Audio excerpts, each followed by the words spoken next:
ઉત્તરાયણ આવો ભાઈ, પહેલાની ઉત્તરાયણની મજા આખી અલગ હતી હો. તને ખબર ભાઈ, હું પહેલા આ ઉત્તરાયણની આ ગુંચો ખોલી અને નેનો દડો ગોઠાળીયો દડો બનાવતો ને, અને મને પતંગ ચકાવવાની મજા આવતી ને, એ બહુ જબરજસ્ત હતી.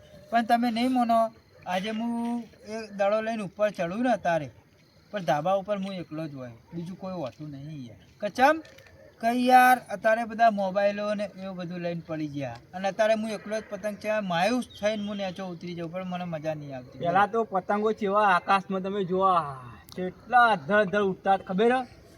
અત્યારે તો એવા પતંગો જ નહીં ચગતા. હું મારા પપ્પા અંગા ખેતરમાં જતો ને ભાઈ, હા, તો ચગાવવા કરતા પકડવાની મજા તો ઓર જ આવતી. બહુ મજા આવતી ભાઈ. જયડા લઈને ભાઈ, જયડા લઈને અમે દોડતા. હા, ખાલી હોજ પડે 10 મિનિટના અંદર 50 પતંગ પકડીને અમે ને આવતા ભાઈ, 50 પતંગ.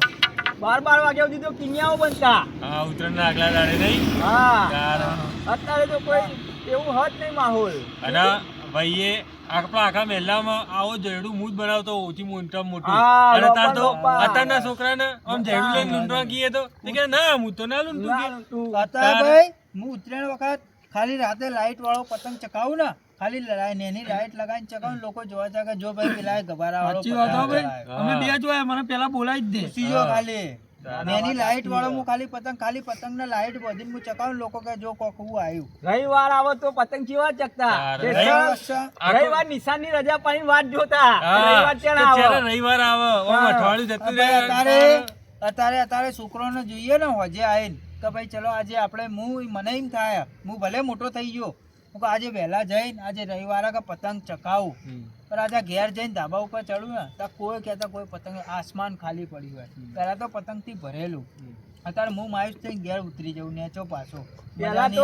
પેલા મારા જોડે પૈસા નતા ને, પૈસા ત્યારે મને એમ થતું કે મારા જોડે પૈસા આવે ને તો હું સવારથી હોજ સુધી ધાબા ઉપરથી નેચો ના ઉતરું. પણ અત્યારે મારા જોડે દોરી છે, પતંગ છે, પૈસા છે, બધું છે મારા જોડે. પતંગ ચગાવવા વાળું નહીં કોઈ ધાબા ઉપર. હું જે ફીરકીને જે 10 પતંગ લઈ જાય, 10માં એક પતંગ મારો કપાતો નહીં, હું નેચા લઈને પાછા ઉતરી જાઉં ભાઈ. પેલા જેવી મજા જ નહીં ભાઈ. પેલા તો 5-6 વાર દોરી પાતા ને તો મજા આવી જતી. અત્યારે 5 વાર દોરી પડે તોય નહીં મજા આવતી. પતંગ એટલા વેચાય, દોરી એટલી વેચાય, તોય મજા નહીં આવતી. પતંગ એટલા ચકતા નહીં. જે તમે 2010ની 2012ની ઉત્તરાયણ જોવો ને તો તમને આસમાન ભરેલું લાગે, અને પતંગ કેવો ઉપર જતા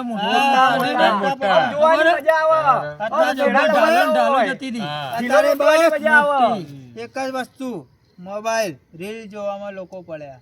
મોબાઈલ પણ આ જીવન નહીં બાદશાહ, બધા એક દિવસ પસ્તાશે. જે બાળપણ જતું રહેશે ને એક દિવસ, તમે બધા જ પસ્તાશો એક દિવસ.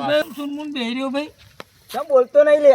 બે ખોવાઈ ગયો ને તું, કોઈ જો લે ખોવાઈ ગયો ને તું. તમારી વાતમાં સાંભળી તો હું સપના બેહી ગયા. બકા બાળપણ હજી અમારું તો જતું રહ્યું, અમારા જોડે નતું, તારા જોડે બધું. તું અત્યારે એન્જોય કરી લે, પછી નહીં થાય એન્જોય. તમારી વાતો સપના બેહી ગયા. મને લાગ્યું પહેલા લાઈફ કેવી હશે. આજકાલના તો છોકરાઓ વચ પડે પતંગ ચકાનું ઉત્તરાયણ આવી એટલે ના મોબાઈલ લઈને ઓમ ઓમ ઓમ. પેલા લાઈફ તમારું આપણી મજા આવી, સપનું યાર. પહેલાની લાઈફ બકા તે જોઈ નહીં. તું જાણે તું જોયું હોય ને તો તને ખબર પડત. આજકાલના તો ખાલી 1000 વાર દોરીએ ને પતંગ ચકાઈને કપાઈ જાય ને તો એ કટ કરીને નાખી દે. ના તમને ગમ્યું હોય ને તો દેશી ઝાટકાને ફોલો કરજો, યુટ્યુબમાં સબસ્ક્રાઇબ કરજો.